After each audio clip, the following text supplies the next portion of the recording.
Hello, this is Mark from My Keys to Music. Thanks for joining me on this video. If this is your first time seeing me, I want to welcome you. And this particular video is a little unusual from our normal format. This is more commentary, but this is an important organization that I thought I should talk about, and it definitely is music business related. And the name of the organization is called the National Association of Music Merchants, also known as NAMM with the acronym NAMM. NAMM is best known for a giant trade show that they put together every year in Anaheim, California. It typically is in January. And this show is massive. It's one of the world's largest trade shows. Now, NAMM is an organization that represents everyone who makes and sells musical instruments worldwide. That's sort of the root of their cause. However, it is not one-dimensional in that way. NAMM and its leaders are passionate about music and passionate about music making and the benefits of music, both in the health arena and as far as the brain. There's just so much going on and so many initiatives that NAMM has founded and funded and continues to promote and evangelize.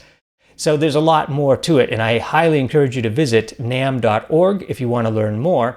And there's tons of ways you can get involved. And that brings me to my story. In 1991, I flew from New Hampshire to California to begin my internship with NAMM, and it was to fulfill the final obligation of my music business degree. I graduated from the University of Massachusetts with a degree in music business, and in order to fulfill that, you needed to do an internship somewhere in the music industry. And luckily, I got the NAMM internship.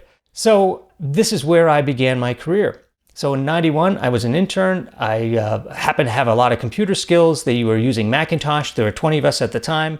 So I would run around and help people with their computer issues. That was largely what I did once they found out I knew a lot about the computer. Back then in 91, computers were a lot more fickle and finicky than they are today. Things like fonts, corrupted fonts and corrupted extensions and printing issues and operating system issues. And it was a whole art and less science when it came to helping people with their computers back then. So that's what I did. I officially worked in the membership department, which allowed me to work directly with manufacturers and retailers on the phone mostly, helping them, guiding them through what membership is, what the benefits are, how we can help them with their businesses and organizations. I also worked side by side with industry leaders, and two in particular that I want to mention today. Larry Lincoln, the former president of NAMM, also known as Link, who happened to play clarinet, and Carl Brun, who was formerly the senior vice president of marketing at Yamaha Corp here in the US. Both of these guys played clarinet. Both held senior positions at NAMM where I worked. And as the story goes, one day someone got the bright idea, someone on the staff said, well, you guys play clarinet and Marc plays keyboards. Why don't we get you guys together and have a little concert?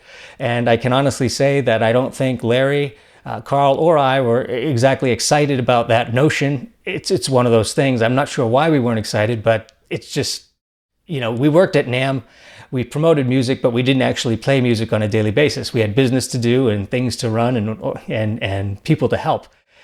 But the staff had their way with us, and lo and behold, we did do a little concert. Here I am with my Roland D50. I was just a young lad. I must have been all of 21 years old when this happened. And Carl and Larry were amazing clarinet players. Link, he does a terrific concert. I can tell you firsthand that I saw him in Arizona. My parents retired there, and as luck would have it, Larry lives there as well, and did a concert for my parents' retirement community. So that was a really interesting thing, seeing how I hadn't seen him in years. Carl, unfortunately, is no longer with us, but if you want to learn a little bit more about him, I'll put a link down below the description of this video where you can see some of his evangelism and amazing expert help when it came to not only music making, but music advocacy. Especially music education advocacy. He was also pivotal on spearheading a lot of the efforts that went into proving that music makes you smarter. And this is back in the early 90s, early to mid 90s. So, these two guys, not only were they my mentors, but I just learned so much from NAMM and all the things that happened there. So after 5 years, I took those computer skills on the road and built a software company. And that's what I do full time today. But in my evenings and weekends, as you know, I have this YouTube channel, which keeps me very, very busy. But I'm really excited about doing this. This has been a true labor of love.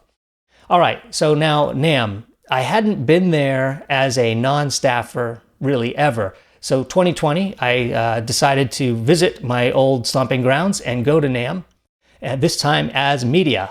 As luck would have it, I have a YouTube channel, and that qualifies me to get into NAMM as media. You can imagine that I spent most of my time at the Nord booth. Yes, you've imagined that correctly. That's absolutely true. I met a lot of key people. I saw a lot of people that I knew. Most of them didn't know me or recognize me. I wasn't at all recognized, except by one person who was a spectator watching one of the performances at the booth. He says, "Hey, aren't you that guy from My Keys to Music?" And I said, "I am indeed." So we get a picture together, and that's us here.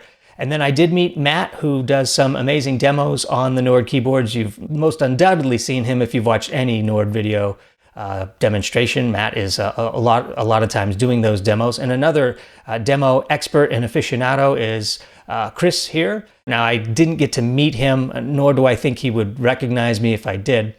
This is my first show in a long time, so I expect I'll be going to more shows and getting more into the system, and as far as networking goes, and getting to know these people better and helping out where I can. I also had a good experience with the Band in a Box people, and these people are fantastic people. They were not only nice, but they've had this company for years. I met the founder and primary software developer and engineer on the project, and super nice guy. I really like what they're doing, and that's why I spent a little time with them. They sort of reinvented themselves over the years, and I think that what they're doing and offering is pretty good. So you can possibly expect a video coming up where I talk a little bit about Band in the Box and some of the benefits today, and we'll take that on a journey and see what it's like. All right, I think that's it for my update. I've got some other things in the pipeline here happening. There'll be a new course coming soon on the Nord Sample Editor 3. For you, and I believe that will be a complimentary/free course.